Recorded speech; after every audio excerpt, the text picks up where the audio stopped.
اللہ پاک کی زندگی میں ایک مرتبہ اور ہمیں ماہ مبارک سے پہنچایا. اللہ کرے اتنا قریب پہنچ جانے کے بعد اللہ نے محروم نہ فرمایا. اللہ کا ایک عظیم مہمان، بہت بڑا مہمان آ رہا ہے، اور یہ مہینہ بہت کچھ دینے کے لیے آیا ہے کہ ہمارے لیے مشقت بن کر نہیں، بوجھ بن کر نہیں، رحمت بن کر بہت کچھ ہمیں دینے کے لیے آیا ہے.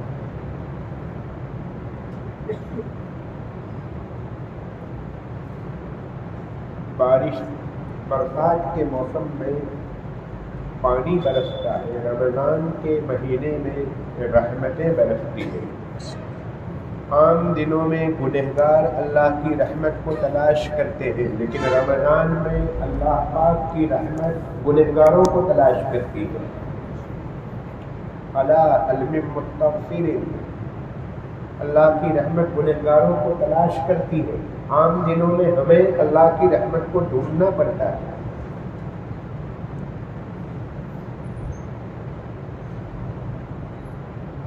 یہ مبارک مہینہ ہماری گاڑی کی سروس کا مہینہ ہے، واشنگ مشین ہے، اپ گریڈ کے لیے آیا ہے، ہماری ترقی کے لیے. ہر چیز میں ہم اپ گریڈ کرتے ہیں، تو اللہ نیکیوں میں، عبادات میں اپ گریڈ کرنے کے لیے اللہ پاک نے یہ مہینہ عطا فرمایا. جیسے کمپنیوں میں اینیول کانفرنس ہوتی ہے، میٹنگیں ہوتی ہیں، یہ بھی امت کے لیے ایک اینیول میٹنگ کہیے، کانفرنس کہیے، روحانی ترقی کے لیے یہ اللہ پاک نے ایک سالانہ میٹنگ اللہ پاک نے ہم کو عطا فرمائی.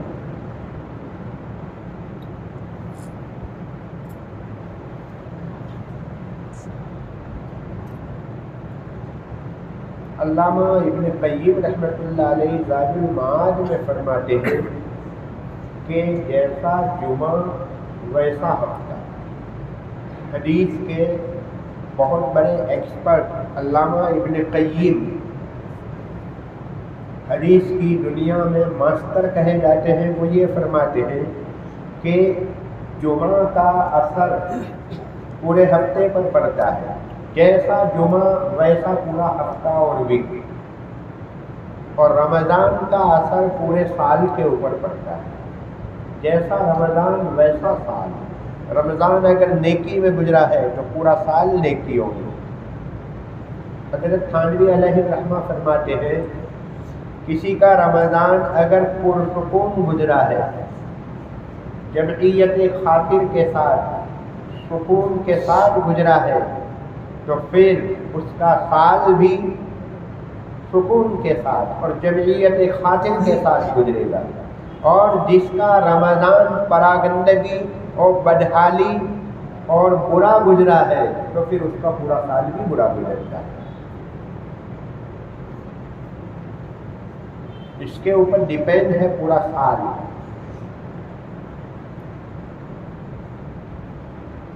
اللہ نے رمضان کیوں آتا ہے، اللہ نے رمضان ہمیں کیوں دیا، رمضان آنے کا مقصد کیا ہے؟ رمضان ہماری روحانی ترقی کے لیے آتا ہے، روح کو غذا دینے کے لیے آتا ہے، روحانی دنیا میں جو کمی واقع ہوئی ہے اس کی تلافی اور ریکوری کے لیے آتا ہے. 11 مہینے کے بعد ابھی اس وقت ہم جس لیول پر ہیں، دنیا میں اگر کوئی روحانی لیبورٹری ہوتی، جیسے ہمارے جسم کی لیبورٹری چیک اپ کرواتے ہیں ہوتی ہے، اگر کوئی روحانی اندر کی دنیا کے لیے کوئی لیبورٹری ہوتی اور چیک اپ ہوتا تو ریزلٹ اور رپورٹ ہماری ہی آتی کہ ناشکری بہت بڑھ گئی ہے، تکبر بہت بڑھ گیا ہے، قساوت قلبی یعنی دل کی سختی بہت بڑھ چکی ہے، کینہ بہت بڑھ چکا ہے، غصہ بہت بڑھ چکا ہے ہمارا، حلال و حرام کی تمیز میں بہت کمی آ چکی ہے، یہ ہماری رپورٹ آتی۔ تو 11 مہینے شیطان کے ساتھ، نفس کے ساتھ گزارنے کی بنیاد پر، دنیا کے جھمیلوں میں رہنے کی بنیاد پر ایک خاص قسم کی جو کمی آ جاتی ہے، اس کی ریکوری کے لیے اللہ پاک نے رمضان کا مبارک مہینہ عطا فرمایا ہے۔ 11 مہینے جسم کے لیے، دنیا کے لیے، ہماری زیادہ توجہ 11 مہینے تک جسم کے لیے اور دنیا کے لیے ہوتی ہے، اسی کی محنت، اسی کی ڈگوڈو، اسی کے چرچے، اسی کے لیے دوڑ دو۔ تو اللہ پاک نے 1 مہینہ روح کے لیے مقرر فرمایا کہ اب اس 1 مہینے میں دوسرے تقاضوں کو آگے پیچھے کر کے روحانی تقاضوں کو لاؤ۔ کل 3 قسم کی مخلوقات ہے دنیا میں، ایک وہ مخلوق جس میں خیر ہی خیر ہے، نیکی ہی نیکی ہے، روحانیت ہی روحانیت ہے، شر، برائی، معصیت اور گناہ کا نام و نشان نہیں، وہ ہے ملائکہ، فرشتے۔ فرشتوں کی دنیا روحانی دنیا ہے، جسمانی تقاضے نہیں، کھانے پینے کے تقاضے نہیں۔ ایک مخلوق دنیا میں اللہ پاک نے ایسی بنائی ہے جس میں شر ہی شر، برائی ہی برائی، معصیت ہی معصیت، نافرمانی ہی نافرمانی، اور وہ ہے شیطانی دنیا، شیطان جگت، حیوانیت ہی حیوانیت، اس میں فقط اور فقط جسمانی تقاضے ہیں، حیوانیت ہی حیوانیت ہے، روحانیت نام کو نہیں۔ اور اللہ پاک نے تیسری ایک مخلوق پیدا فرمائی ہے جس میں خیر اور شر، نیکی اور بدی، جسم اور روح دونوں تقاضے جمع ہیں، یعنی ہم انسان میں اللہ نے دونوں تقاضے رکھے ہیں، خیر بھی رکھی ہے، شر بھی ہے۔ خیر میں اگر آگے بڑھتا ہے تو فرشتوں سے آگے بڑھ جاتا ہے، اور شر اور برائی اور گناہوں میں آگے بڑھتا ہے تو پھر شیطان کو بھی پیچھے چھوڑ دیتا ہے، ابلیس بھی شرمانے لگتا ہے، اتنا شر، اتنی برائی۔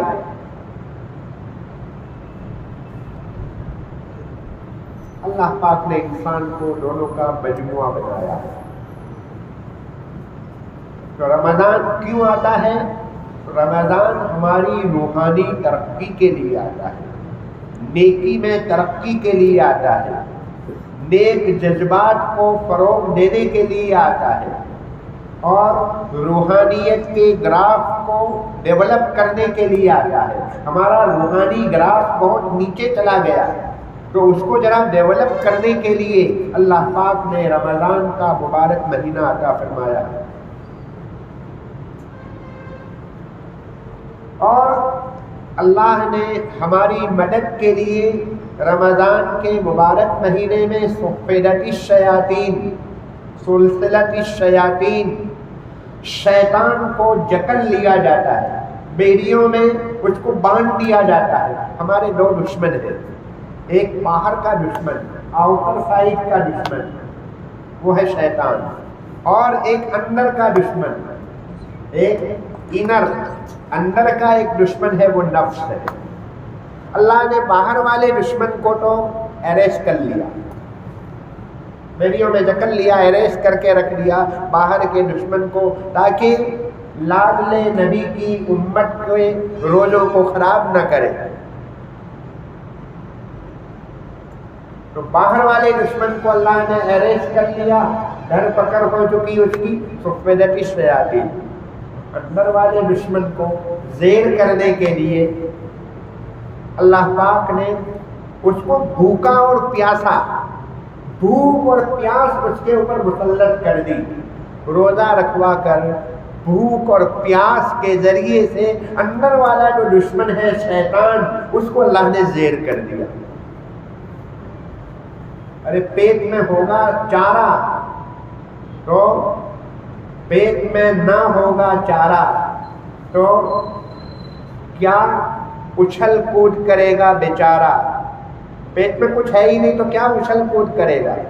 ارے آدمی بھوکا ہو تو کیا گناہ کرے گا، بیٹھے رہے گا ایک کونے کے اندر۔ تو اللہ نے بھوکا پیاسا رکھ کر ہمارے نفس کو مار دیا، اس کے تقاضوں کو ختم کر دیا۔ تو اس دو قسم کے دشمن تھے، اللہ نے اس کا انتظام فرما دیا، اور اسی کا نتیجہ ہے اللہ نے یہ سارے اسباب فراہم کر دیے۔ جنت کے دروازے کھل جاتے ہیں، جہنم کے دروازے بند کر دیے جاتے ہیں، شیاطین جکل لیے جاتے ہیں، نفس کو اللہ نے کچل لیا ہے، اور یہ سارے انتظامات اسی لیے کروائے جا رہے ہیں۔ اور اس کا نتیجہ ہم دیکھتے ہیں کہ ایک رمضان المبارک میں جتنی نمازیں، جتنی تلاوت، جتنی دعائیں، جتنا درود شریف، جتنی تہجد، جتنی تعلیم، جتنا درس قرآن، تفسیر، حدیث، جتنے مسائل، جتنا صدقات، خیر خیرات، اور جتنی چیریٹی وجود میں آتی ہے، پورا سال اتنی نیکیاں وجود میں نہیں آتی ہیں۔ یہ باب العبادات ہے، عبادتوں کا دروازہ ہے۔ کئی وہ لوگ سال بھر شرابی کبابی، سال بھر کے شرابی کبابی، لیکن وہ بھی الحمدللہ ٹوپی رکھ کر مسجد میں آ جاتے ہیں، اور ان کے لیے گھنٹوں مسجد میں بیٹھنا آسان ہو جاتا ہے۔ یہ وہی برکت ہے، اللہ نے جو انتظام فرمایا، اللہ کا جو سسٹم جاری ہوا شیطان کو قید کر لینے کا، اسی وجہ سے رکنا، مسجد میں رکنا آسان ہوا۔ کتنی تلاوت ہوتی ہے دنیا میں۔ تو میرے بھائیوں، رمضان کیوں آتا ہے، اس کے اوپر گفتگو ہو رہی تھی۔ رمضان کیا دینے کے لیے آیا ہے، رمضان کیوں آتا ہے، رمضان کا استقبال ہمیں کیسے کرنا چاہیے، اس کو ویلکم کیسے کرنا چاہیے، تیاری کیسی ہونی چاہیے۔ جناب نبی پاک علیہ السلام 2 مہینہ پہلے سے منتظر ہوتے تھے، شوق ہوتا تھا، دعائیں کرتے تھے۔ رجب کا چاند دیکھ کر آپ دعا فرماتے تھے، اللہم بلغنا، اللہم بارک لنا فی رجب و شعبان و بلغنا الی رمضان۔ رمضان تک پہنچنے کی دعا فرماتے تھے آپ نے، رمضان تک پہنچنے کی دعا فرمائی۔ یہ تیاری ہے، 2 مہینہ پہلے سے تیاری شروع ہو جاتی۔ شعبان کے مہینے میں آپ روزہ رکھتے تھے، پورا مہینہ روزے سے۔ آج بھی الحمدللہ امت کا ایک خاصا طبقہ معذور، بیمار، بڑھاپوں کے باوجود 3 مہینے کے روزے رکھتے تھے۔ تو جناب نبی پاک علیہ السلام کی تیاری یہ ہوتی تھی، دعائیں کرتے تھے، روزے رکھتے تھے۔ ہمیں کیا تیاری کرنی ہے؟ ہمیں رمضان کی تیاری اس طرح کرنا ہے، رمضان آنے سے پہلے بڑے بڑے کاموں سے فارغ ہو جائیں۔ مکان دکان کی تعمیر ہے، مکان دکان کی شفٹنگ ہے، عدل بدل کرنا ہے، شادی بیاہ کا کوئی مرحلہ ہے، تو ان کاموں سے ہم رمضان سے پہلے فارغ ہو جائیں۔ بڑی شاپنگ ہے، رمضان سے پہلے فارغ ہو جائیں۔ کپڑے، لتے، جوتے، چپل، یہ وہ الا بلائیں، ان چیزوں کی خریداری رمضان سے پہلے ہو جانی چاہیے۔ رمضان کی مبارک ساعتوں کو، لمحات کو، سیکنڈوں کو بازار میں ضائع نہ کریں۔ یہ اللہ کا بہت بڑا مہمان ہے، مہمان کا جتنا استقبال کریں گے، خدمت کریں گے، اتنا اللہ موقع عطا فرمائے گا۔ دیکھیے جناب نبی پاک علیہ السلام فرماتے ہیں، صلی صلاۃ مودع، نماز پڑھو تو ایسے پڑھو گویا کہ آپ کی آخری نماز ہے، آخری نماز ہے. آدمی یہ سمجھے کہ شاید یہ عشاء کی نماز میری آخری نماز ہے، تو بہت خوش و خضو کے ساتھ، دل و دماغ کی حاضری کے ساتھ اور جان کے ساتھ پڑھے گا. نماز تو جلدی جلدی آتی ہے، پھر بھی فرمایا کہ یہ سمجھو شاید آخری نماز. تو رمضان کا مبارک مہینہ یہ تو سال کے بعد آتا ہے، سالانہ عبادت، وارثک عبادت ہے، ایک مہینے تک، پھر ایک سال تک آنے والی نہیں ہے. نماز تو 4-5 گھنٹے کے بعد آنے والی ہے، پھر بھی یہ فرمایا کہ آخری سمجھ کر پڑھو. تو رمضان کے روزے، رمضان کی عبادتیں بدرجے اولا یہ سمجھ کر کرنی چاہیے کہ شاید یہ میری آخری رمضان ہے. کتنے ایسے لوگ ہوں گے آپ کی نگاہوں میں پچھلے سال یہاں پر تھے؟ ہمارے شفیع میاں صاحب رحمۃ اللہ علیہ پچھلے سال کئی تراویح یہاں پر پڑھے ہوں گے، پورا سال یہاں پر گشتوں میں شرکت کی، لیکن اس سال ہم سے جدا ہو گئے، اللہ کی رحمت میں پہنچ گئے. اللہ ان کے درجات کو بلند فرمائے. کتنے ایسے لوگ ہوں گے. تو یہ تصور رمضان کی قدر پر ہمیں لائے گا کہ شاید یہ رمضان میرا آخری رمضان ہے. رمضان کی تیاری اس انداز کی ہونی چاہیے. مبارک راتوں میں بازاروں کے چکر لگانا، اس کی رونق بننا بالکل مناسب نہیں ہے. یہ شیطانی پلاننگ ہوا کرتی ہے، شیطان کی پلاننگ ہوتی ہے. عین رمضان کا مہینہ آتا ہے اور کوئی IPL 2020 فلاں، یہ ورلڈ کپ، ایسی ایسی پلاننگ ہوا کرتی ہے عین رمضان کے موقع پر، اور ہمارا نوجوان تراویح کو چھوڑ کر اس کے چکر میں چلا جاتا ہے.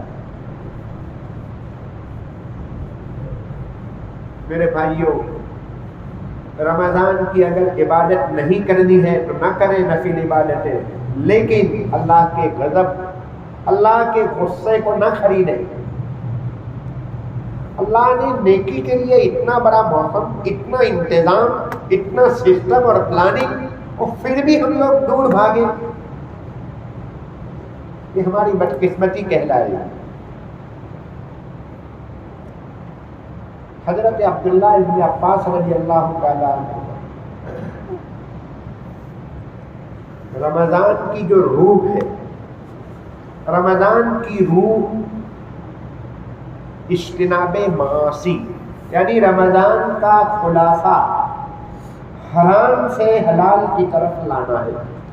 آج کی اس مجلس کا سب سے اہم سبق اور پوائنٹ، رمضان کیوں آتا ہے؟ کیونکہ حرام سے حلال کی طرف لانے کے لیے آتا ہے.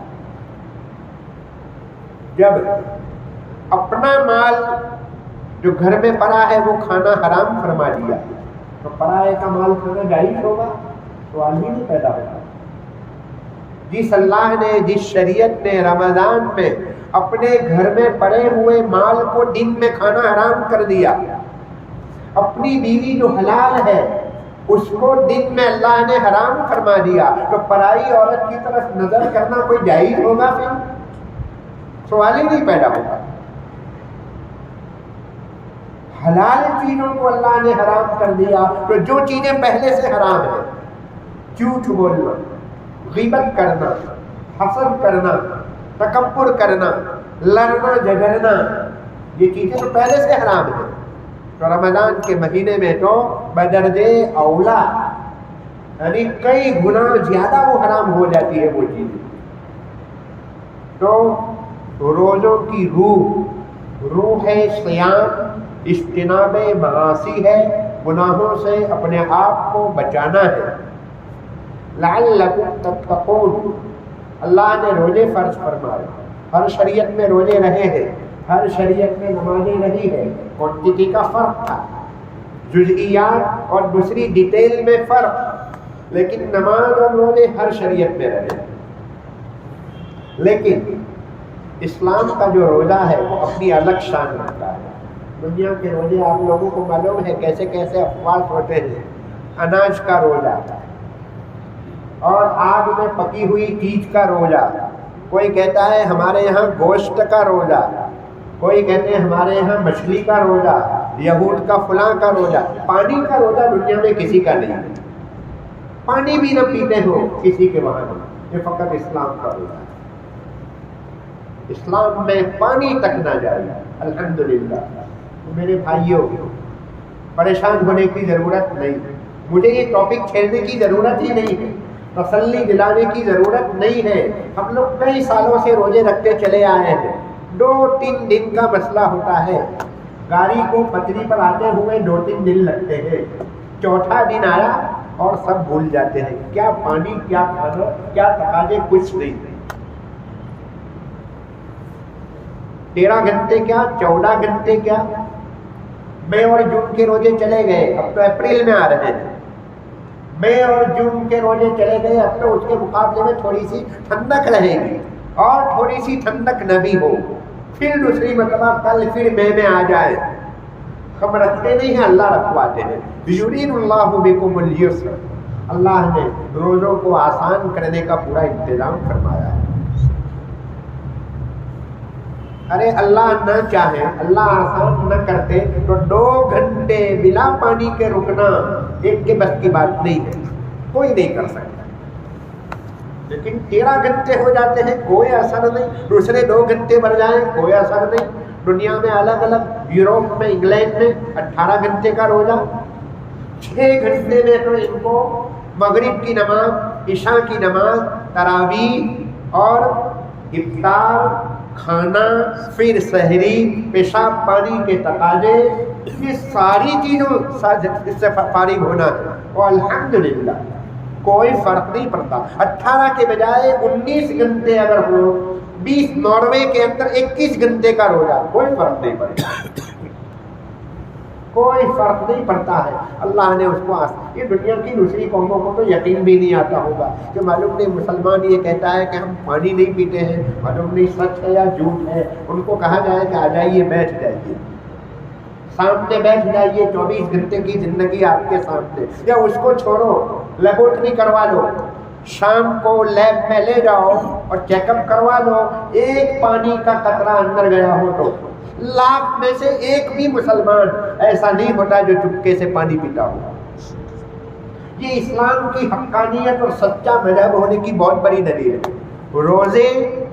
روزوں کا فلسفہ، اس کی جو فلسفی ہے، یہ اسلام کے سچا مذہب ہونے کی بہت بڑی دلیل ہے۔ پولینڈ نام کا ایک ملک ہے، وہ لوگ بہت کٹر اینٹی اسلام، بہت کٹر۔ وہاں کی ملکی آفیسوں میں فارم ہوتے ہیں، فارم کے اندر کھانا پوری کرنی پڑتی ہے، ریلیجن تمہارا مذہب کیا ہے، تو لکھتے ہیں کرسچن، یہود، پارسی، ہندو۔ اسلام کا آپشن بھی نہیں رکھتے، وہ اتنے کٹر ہیں، اسلام کا لفظ پسند نہیں کرتے، کھانا پوری اور فارم کے اندر اسلام کا آپشن نہیں رکھتے۔ ایک مرتبہ پولینڈ کا ایک آدمی اپنی آفس میں بیٹھا ہوا تھا، سمندر کے کنارے پر گوڈی میں ایک اسٹیمر آئی، کچھ لوگ اسٹیمر میں جو سامان آیا تھا اس کو خالی کر رہے تھے۔ یہ آفیسر پولینڈ کا ڈچ آفیسر اپنی آفس میں اے سی میں سے بیٹھا ہوا دیکھ رہا تھا کہ چند آدمی، اس میں بوڑھے لوگ بھی ہیں جو سامان خالی کر رہے ہیں، اور مئی مہینے کی تپتی ہوئی دھوپ۔ ایک بڑے میاں کو سامان اٹھاتے ہوئے دیکھا تو یہ آفیسر ان کے پاس گیا پانی لے کر اور کہا کہ یہ پانی پی لو۔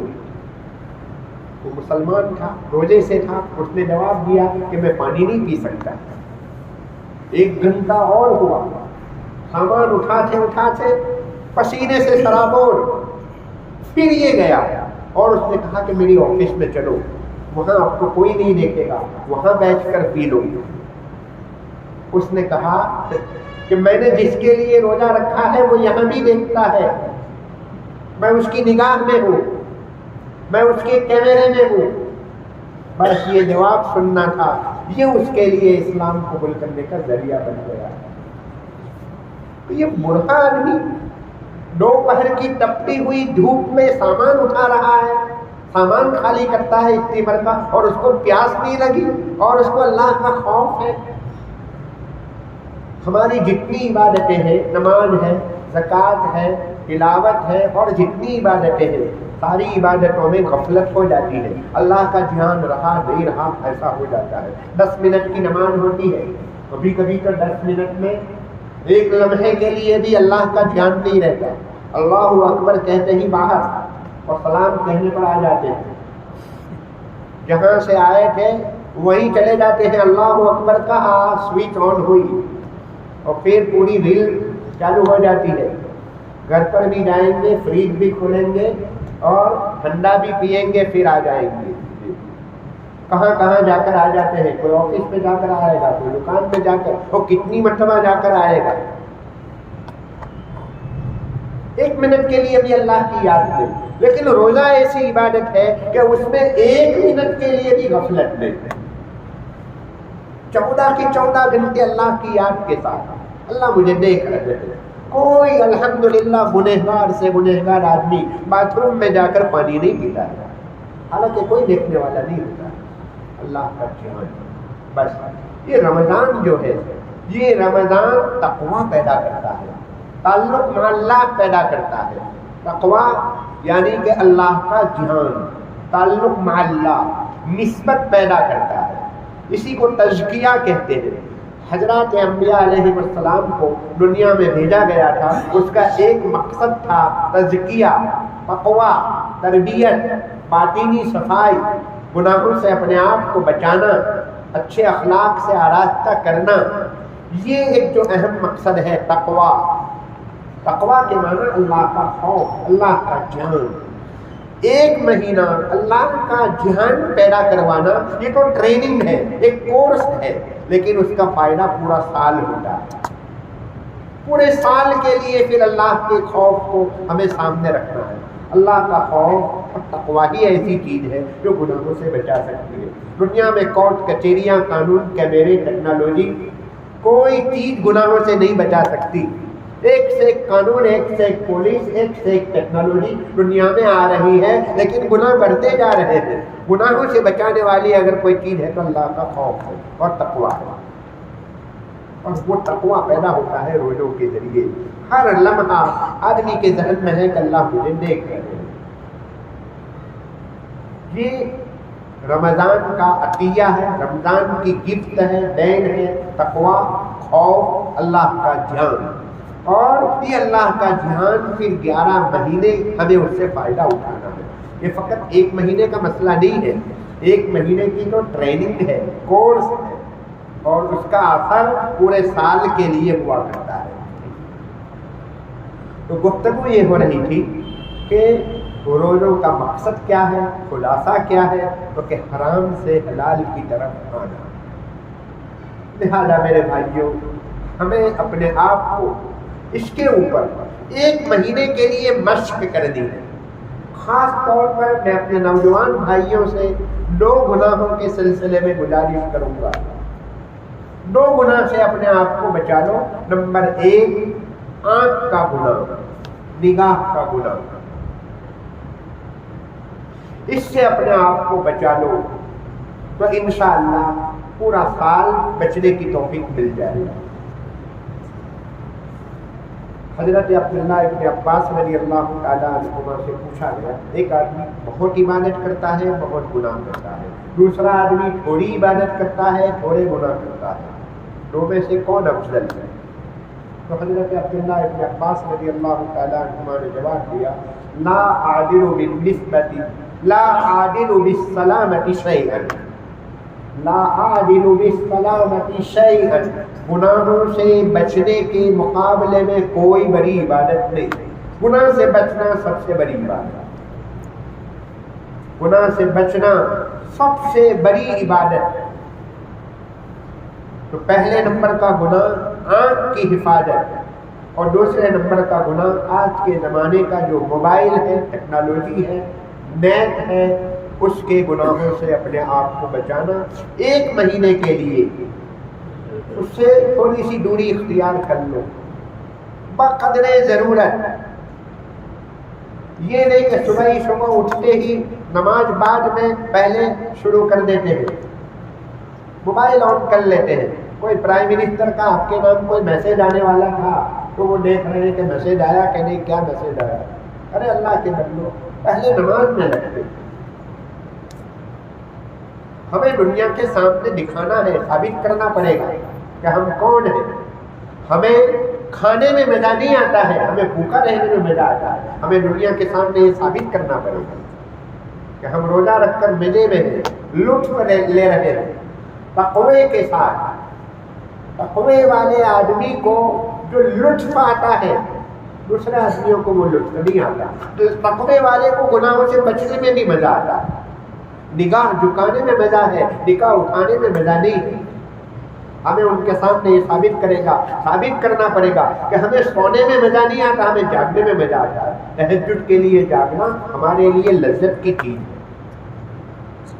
تو ہمیں رمضان کی تیاری اس انداز کی کرنی چاہیے. ہر چھوٹے موٹے کام کو پہلے فارغ ہو جائیں، چھوٹی موٹی خریداریاں پہلے فارغ ہو جائیں. رمضان کی کیٹ پہلے سے خرید لیں.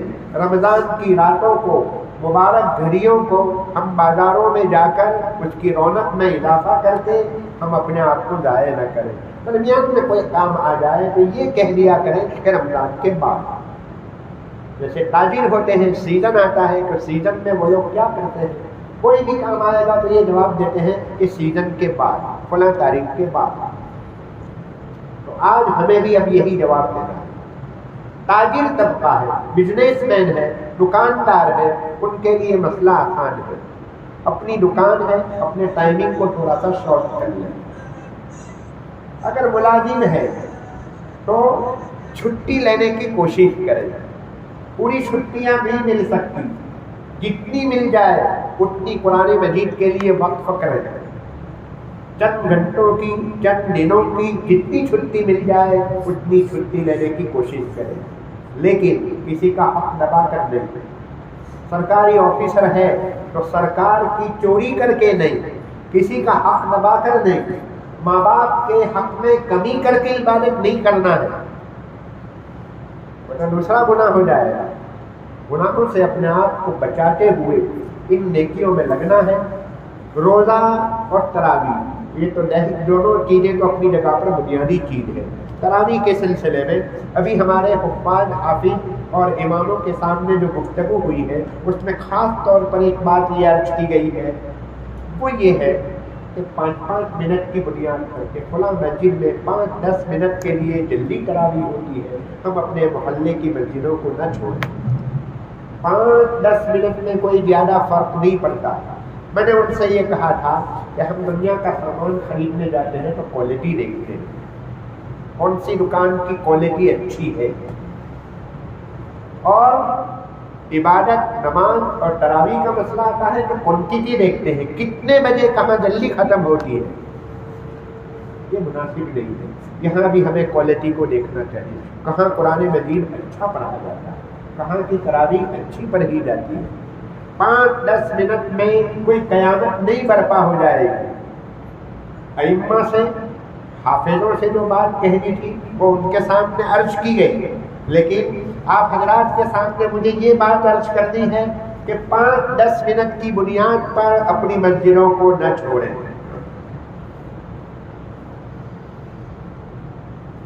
اللہ پاک نے یہ جو روزے عطا فرمائے ہیں، آخرت کے فائدے تو ہے ہی اپنی جگہ پر، بہت زبردست فائدے اللہ پاک نے آخرت کے تو رکھے ہیں، لیکن دنیاوی فائدے بھی ہیں. آج کی میڈیکل سائنس نے روزوں کی بنیاد پر کیا کیا فائدے ذکر کیے ہیں. اگر ہمارے لیور کو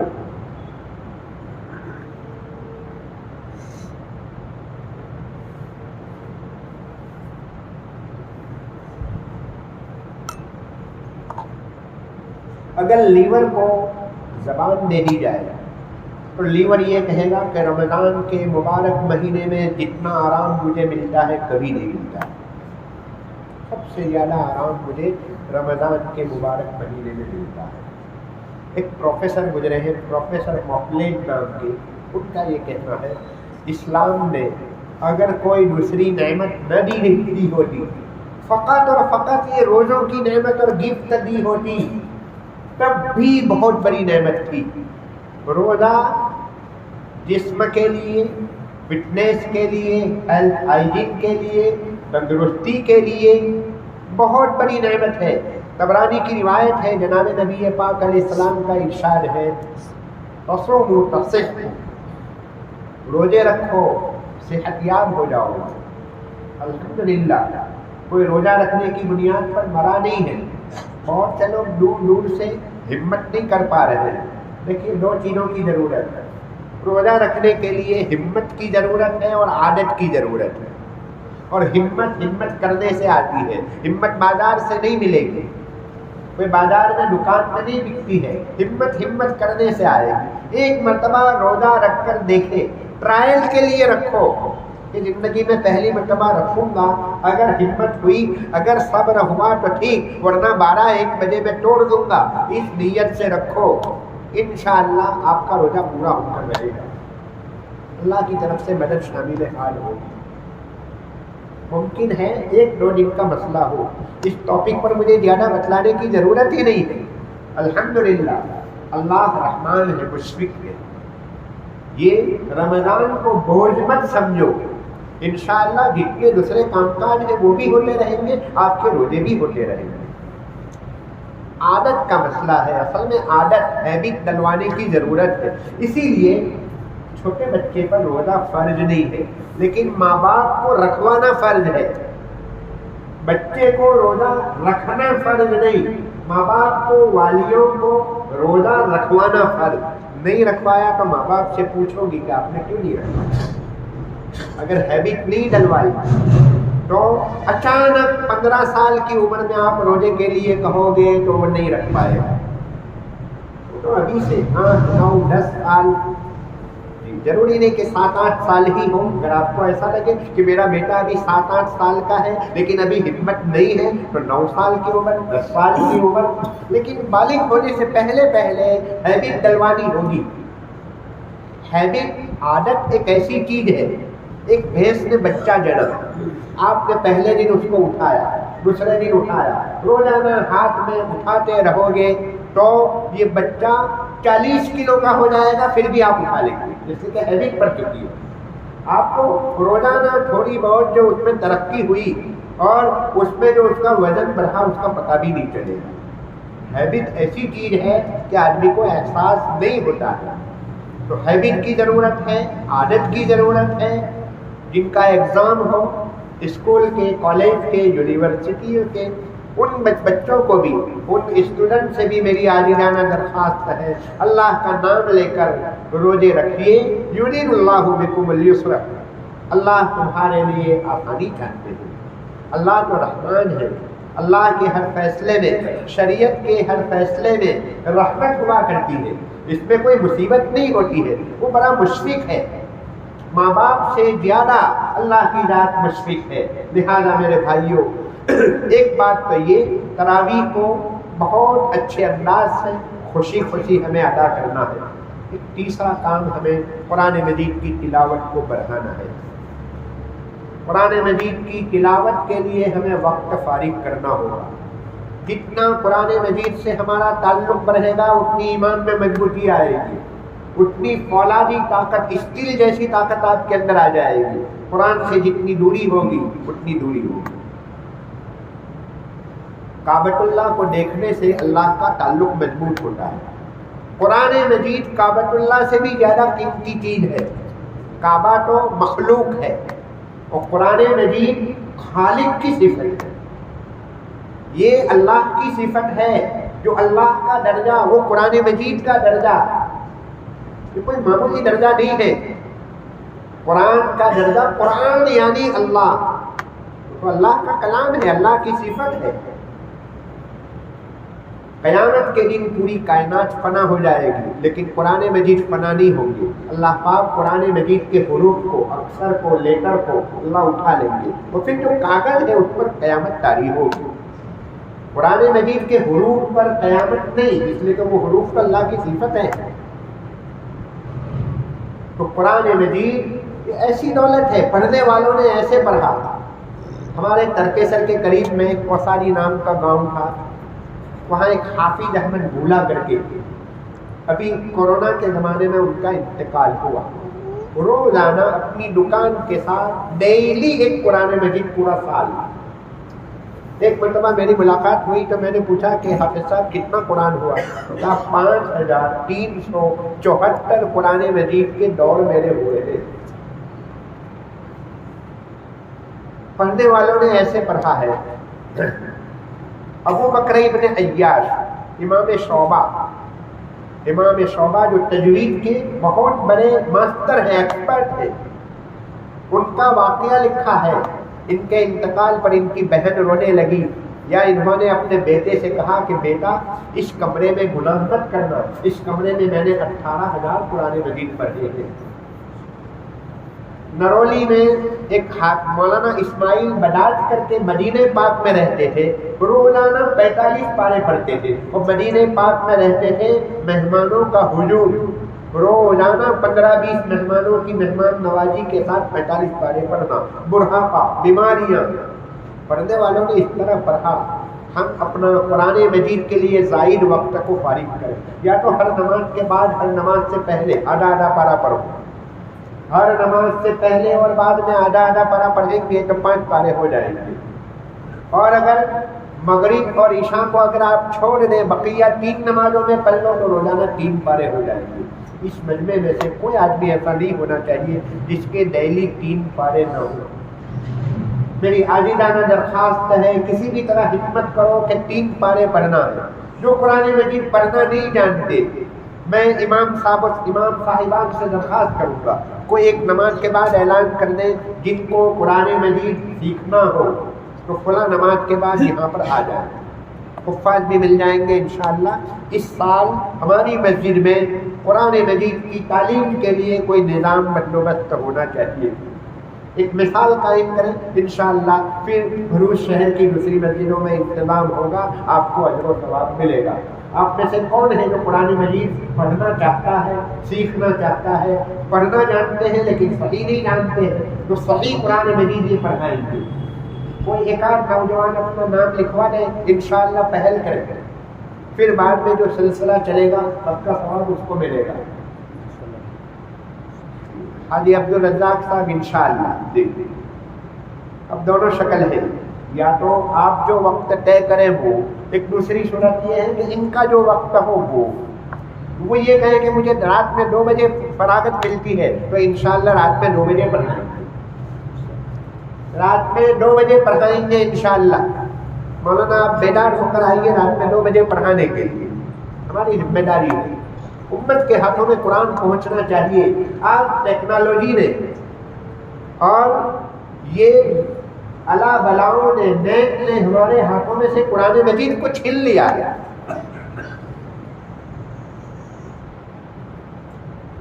جی ہمارے حاجی صاحب بیٹھے ہیں، وہ بھی فرماتے ہیں کہ میں بھی انشاءاللہ قرآن مجید سیکھنے کے لیے تیار ہوں. جی اور بھی کوئی نوجوانوں میں سے کوئی نہیں ہے؟ جی کوئی نوجوان ہوتے کہ انشاءاللہ میں بھی تیار ہوں. 3 آدمی ہو جائیں گے، 3 کی جماعت بن جائے گی. رمضان میں عشاء کی تراویح کے بعد سب نوجوان آتے ہیں الحمدللہ. جی بہت اچھا، جی مبارک ہو. اب ان کے لیے کئی کام ہیں. قرآن مجید پڑھنا سکھانا، نمبر 2 صحیح پڑھنا سکھانا، نمبر 3 تصحیح صلاۃ، نماز سکھانا. اس طرح کے کئی کام ہیں.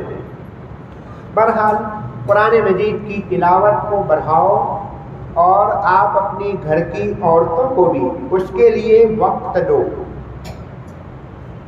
دعاؤں کے لیے ان کو وقت ملے. ایسا نہیں کہ آپ افطاری کے لیے گھر پہنچے اور آپ کو گرم آپ کو افطاری چاہیے تو وہ بیچاری دعا نہیں کر پائے گی. گھر کی عورتوں کو تھوڑی سی فراغت دو کہ افطار سے 10 منٹ پہلے کچن بند ہو جائے گا. دعاؤں میں لگنا ہے سب کو. چاہے ناشتہ ٹھنڈا ہوگا، افطار بجے پکوڑے ٹھنڈے ہوں گے تو ہم کھا لیں گے، چلا لیں گے، لیکن دعا کے بغیر ہمارا دن نہیں گزرنا چاہیے. اللہ دینے کے لیے، اللہ کی رحمت دینے کے لیے آمدہ ہے، کوئی لینے والا چاہیے. یہ تو ہمارا نفع ہے، پروفٹ ہے. دعاؤں میں ہمارا آدھا گھنٹہ لگنا چاہیے روزانہ. ہر نماز کے بعد 5 منٹ کی دعا کرو یا کوئی لمبا ایک وقت لے لو. آدھے گھنٹے کی دعا ہر ایک کی ہونی چاہیے. 3 پاروں کی تلاوت ہونی چاہیے. آدھے گھنٹے کی دعا ہونی چاہیے. بہت بڑا لمبا میں ہوم ورک نہیں دے رہا ہوں, یہ چھوٹا ہوم ورک ہے, اس کو بڑا ہوم ورک نہیں کہا جائے گا. 3 پارے روزانہ آدھے گھنٹے کی دعا. دعا کے لیے ضروری نہیں کہ آپ بیٹھے بیٹھے دعا کریں, آپ دکان پر بیٹھے بیٹھے بھی دعا کر سکتے ہیں, اپنی ملازمت پر بھی آپ دعا کر سکتے ہیں, چلتے پھرتے بھی آپ دعا کر سکتے ہیں. جو لوگ قرآن مجید سیکھنے کے لیے آئیں ان کو یاسین, تبارک, الرحمن اس طرح کی صورتیں حفظ کروائی جائے تاکہ چلتے چلتے یہ لوگ قرآن مجید کی یہ صورتیں پڑھ سکیں. ایک مرتبہ یاسین آپ کو یاد کرنا ہے, 5-6 دن کی 10 دن کی قربانی دے دی ہے, 10 دن کی قربانی دے دی, پھر انشاءاللہ زندگی بھر آپ 5 منٹ میں یاسین چلتے چلتے پڑھ لیں گے. سستا پڑا ہے. اس طرح کی کئی صورتیں یاد کروائی جا سکتی ہے. کئی نوجوان ایسے ہوں گے, ہمیں جائزہ لینا چاہیے, سروے کرنا چاہیے کن کو دعائے قنوت یاد نہیں ہے. ہمارے اس مجمع میں جن کو یاد نہ ہو تو وہ آ جائے مولانا کے پاس, انشاءاللہ دعائے قنوت یاد کرنے کا اچھا موقع ہوگا. بس میں انہی کلمات کے اوپر اکتفا کرتا ہوں کہ رمضان کا ہمیں استقبال کرنا ہے, بھرپور تیاری کرنی ہے. پچھلے سال کے مقابلے میں میرا رمضان زیادہ اچھا گزرے, زیادہ اچھی تراویح, نشیب, شوق کے ساتھ زیادہ اچھا قرآن مجید پڑھنا ہے, زیادہ دعاؤں میں وقت لگانا ہے, اور اپنے گھر والوں کے لیے بھی دعاؤں کے لیے, تلاوت کے لیے وقت فراہم کرنا ہے. چاہے میری خدمت میں کمی رہے لیکن قرآن مجید, نماز, دعاؤں میں ان کا وقت زیادہ لگے, اس کے لیے اپنی ماں بہنوں کے اوپر بھی, ان کے لیے بھی فراغت دیجیے. اللہ پاک ہماری اس مجلس کو قبول فرمائے. بہت مبارکباد پیش کرتا ہوں مجمع کو. اللہ پاک نے ہمیں اپنا نام اور اپنا پیغام سننے اور سنانے کی توفیق عطا فرمائی. اللہ ہماری اس مجلس کو نجات کا ذریعہ بنا دے, کفارے سیئات اور رفع درجات کا ذریعہ بنا دے. وآخر دعوانا الحمدللہ رب العالمین. سبحانك اللهم وبحمدك نشهد ان لا اله الا انت نستغفرك.